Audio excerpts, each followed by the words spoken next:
O objetivo hoje é refletir como cada estilo parental interfere na vida dos filhos.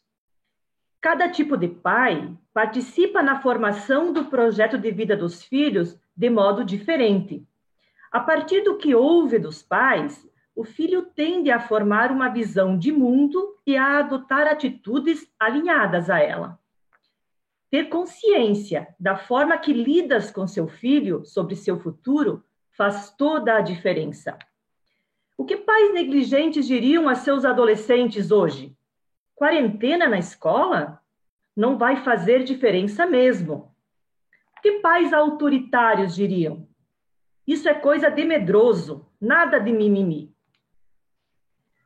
O que pais permissivos diriam? Faça o que quiser, aproveite como achar melhor. O que vocês gostariam de ouvir se estivessem nessa fase tão delicada da vida? Todos os pais querem o melhor para seus filhos. Todos querem acertar. Como perceber que estamos na direção certa? Como podemos saber se as regras da casa são leves demais, livres demais, duras demais, ou se as vias de diálogo estão muito estreitas? Vamos explorar um pouco mais sobre os estilos parentais. Eu vou compartilhar uma tela agora aqui, para que vocês possam acompanhar a imagem e facilitar um pouco a nossa comunicação. Então, esses estilos parentais, os estudos iniciaram lá na década de 60 com Diana Baurin. Aqui no Brasil, eu trago estudos pela Lydia Weber e também da Renata Cofardo, que está citada no livro do Léo Freiman. Vamos começar, então. Eles classificaram por 4 tipos parentais: os pais negligentes, os pais autoritários, os permissivos e os participativos. Vamos iniciar aqui com os pais negligentes. Pais negligentes são a turma do tô nem aí. Eles oferecem poucas regras e limites e dão pouco afeto, não se envolvendo na vida dos filhos. Eles não têm tempo para educar as crianças, afinal, há coisas mais importantes para fazer. É o abandono institucionalizado em nome da liberdade. E as consequências? Essas crianças terão baixa autoestima, poucas habilidades sociais, baixo rendimento escolar, apresentam também alto grau de depressão, são pessimistas, apresentam desordem de conduta e são consideradas crianças não envolvidas. Isso parece simples de explicar. Os filhos acabam desenvolvendo a seguinte crença: se ninguém cuida de mim, deve ser porque não tenho valor. Eu não importo, nada vale a pena, ou nada tem importância. Se os próprios pais não investem tempo e energia para que seus filhos tenham afeto e se sintam cuidados, nem lhes mostrem uma direção, não importa o que se faça, pense ou sinta. Filhos abandonados tendem a se abandonar. São adolescentes que se envolvem em delitos, crimes, são agressivos com os colegas. Deixam os professores boquiabertos com um cinismo indiferente. Qual o problema em chutar a cara de um colega, agredir com golpes de lâmpadas fluorescentes? Filhos de pais negligentes tendem a negligenciar a si mesmos. Crescem com a sensação de terem pouco valor e, com frequência, aprendem a ferir a si mesmos, seja com notas baixas, doenças ou mau comportamento. Normalmente, os pais não percebem que são negligentes e, assim, têm pouca chance de mudar, ou por serem distraídos ou porque repetem o padrão da família de origem. Se, ao chegar na adolescência, o filho mostrar dificuldade em escolher um objetivo para si, de compreender algum projeto, falta vontade de viver, aí a família precisa encontrar uma forma de ajudar. temos um dedo ferido, não batemos nele, não ficamos indiferentes, nem deixamos para depois. Afinal, cada dedo é importante para a mão e precisa estar bem. Devemos pensar nos filhos da mesma forma. Eles são os dedos de suas mãos. Cada um deles é uma parte da sua vida, de sua saúde, de sua felicidade. Se uma pessoa da família está sofrendo, não é problema dele, é uma questão de todos. E o melhor termômetro de uma vida bem vivida é o número de pessoas que tocamos com nossos atos. O abandono faz a pessoa que está sofrendo ficar silenciosa, desinteressada, chorando por dentro. Essa é a dor do abandono. O choro é tão doído que já nem sai pelos olhos. O brilho dos olhos é o primeiro sinal de vitalidade. Procure por isso nos seus filhos, pois esse brilho indica quanta vida há no coração deles e no seu. Vamos para outro estilo. Os pais permissivos. São os pais amiguinhos. Esses pais oferecem poucas regras e limites e dão muito afeto e se envolvem na vida dos filhos.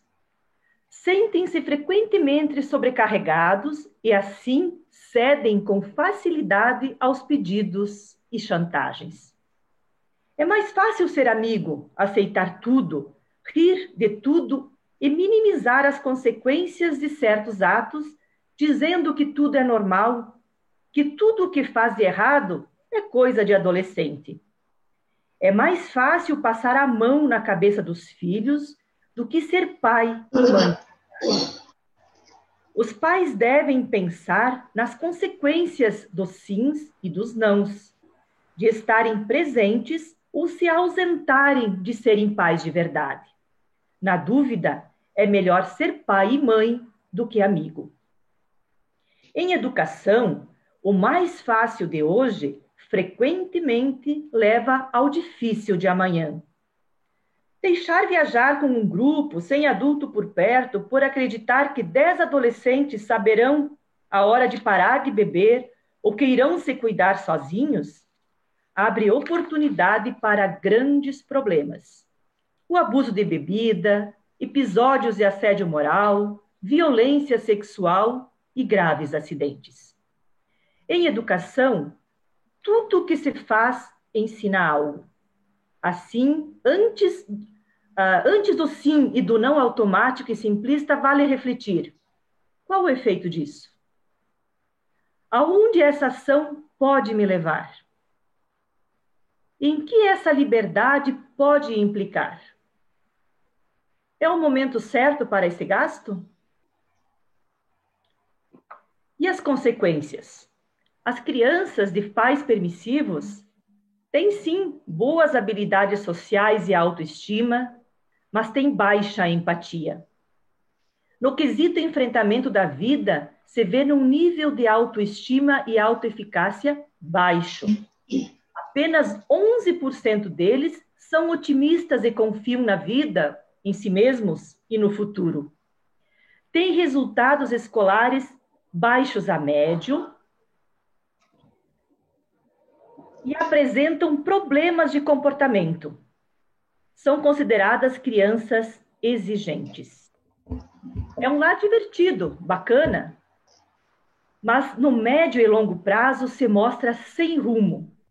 Ao ganharem pais amigos, os filhos perdem pais e as orientações e a inspiração para crescerem. Essa largação dos filhos não os faz felizes. Ao contrário, deixa-os inseguros, tristes, vazios por dentro. Eles se tornam alvos fáceis de predadores sociais, traficantes, de namorados maldosos e amigos perniciosos. Lembrando que a autoestima decorre essencialmente dos vínculos primordiais que temos e vivemos dentro da nossa casa. Vamos para o terceiro estilo. os pais autoritários. Esses pais oferecem muitas regras e limites, mas pouco afeto e pouco envolvimento na vida dos filhos. São pais linha dura, cheios de verdade e desejo de poder ou do poder dentro de casa. Não são raros casos de violência verbal ou física entre esses pais, ou entre eles e os filhos. Algumas falas típicas: se não me obedecer, seu pai vai saber de tudo. Você não sabe de nada, moleque. Eu sei o que é melhor para você. Podemos citar como características dos filhos a baixa autoestima. São crianças empáticas e obedientes, apresentam bom desempenho escolar, mas têm pouca habilidade social, apresentam problemas emocionais, como alto índice de depressão. São crianças passivas. Aparentemente, esse é o modelo de educação que levaria à proteção e segurança.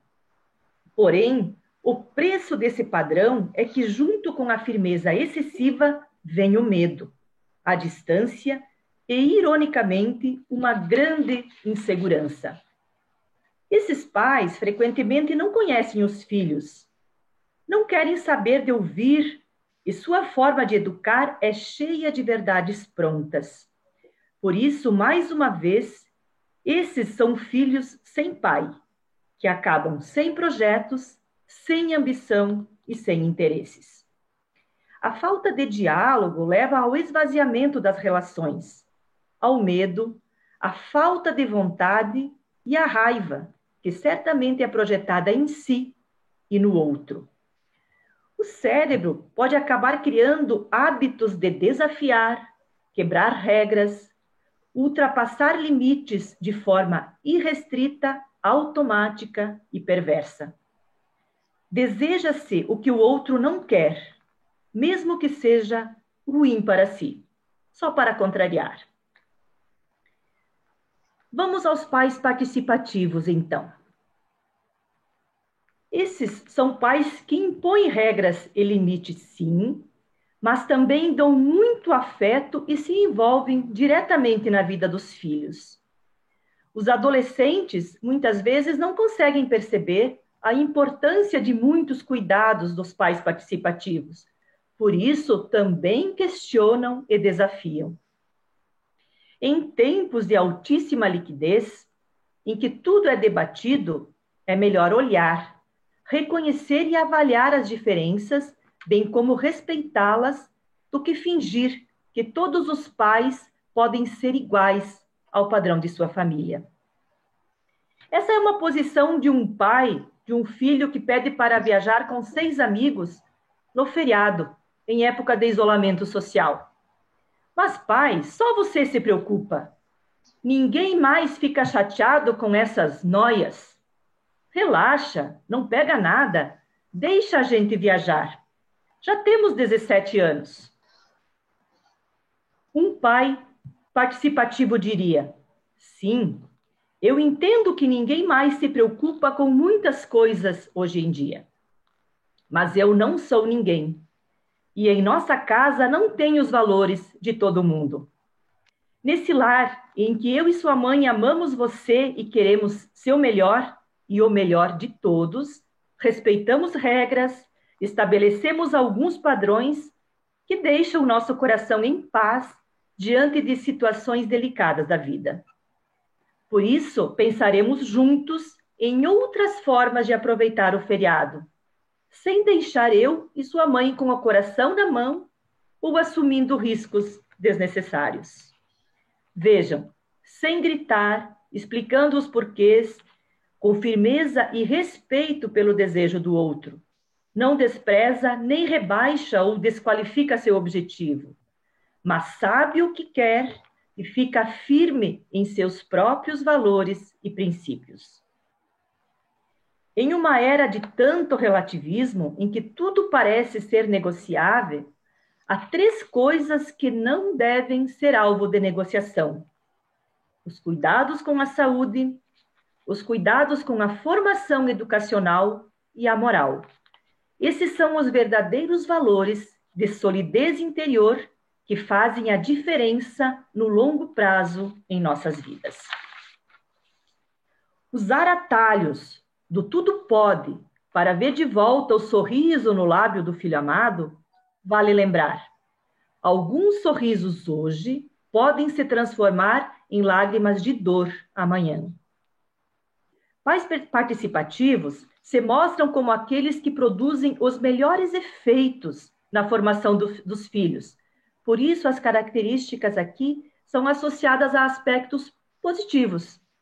Apresentam alta competência social e emocional, são crianças autorreguladas e socialmente responsáveis, apresentam o melhor desempenho nos estudos, são curiosas, criativas, têm baixo índice de disfunção psicológica, apresentam uso de estratégias adaptativas, maior grau de otimismo, enfim, filhos vistos como socialmente e instrumentalmente mais competentes e eficazes. São crianças líderes. Cuidar dá trabalho. Sim. A questão é que não cuidar custa muito mais caro lá na frente. Todas as culturas do mundo têm rituais e símbolos de valorização do caráter humano. Todas as sociedades constroem modo de homenagear aqueles que têm dentro de si uma força superior que os coloca no caminho da luz e da felicidade. As Olimpíadas, a Copa do Mundo, o Prêmio Nobel, o Grêmio da Música, o Oscar do Cinema, são rituais que validam os que foram além. Como podemos perceber, educar é um treino de conexões cerebrais, que funcionam como em uma academia de ginástica. Quanto mais uma conexão é reforçada, mais rápida e automaticamente ela é acionada e tende a se tornar uma verdade. Cada comportamento, cada palavra, cada abraço dos pais dispara conexões relacionadas ao bem-estar, ao amor, à segurança. Da mesma forma, o abandono, a violência, também disparam conexões relacionadas a isso. Por isso, ao participar da educação dos filhos, os pais colaboram com a saúde mental deles. Na medida em que os filhos têm o cérebro acostumado a sentir-se bem estimulado e podendo a funcionar em um estado favorável de autoestima. É preciso que os pais se envolvam na educação, respondendo às necessidades que a criança tem de atenção, incentivo, auxílio, diversão e afeto, bem como supervisionar e monitorar o comportamento, exigindo obediência de regras e limites e cumprimento de seus deveres. Finalizo, então, reforçando aqui a importância do autoconhecimento e a necessidade de buscarmos juntos o aprimoramento para nos tornarmos pais melhores, já que pesquisas mostram que os pais negligentes somam 39%. Os pais autoritários são 12%. Os pais permissivos somam 15%. E os pais participativos somam 34%. Então, que a gente busque melhorar sempre, né? Obrigada, gente, era isso.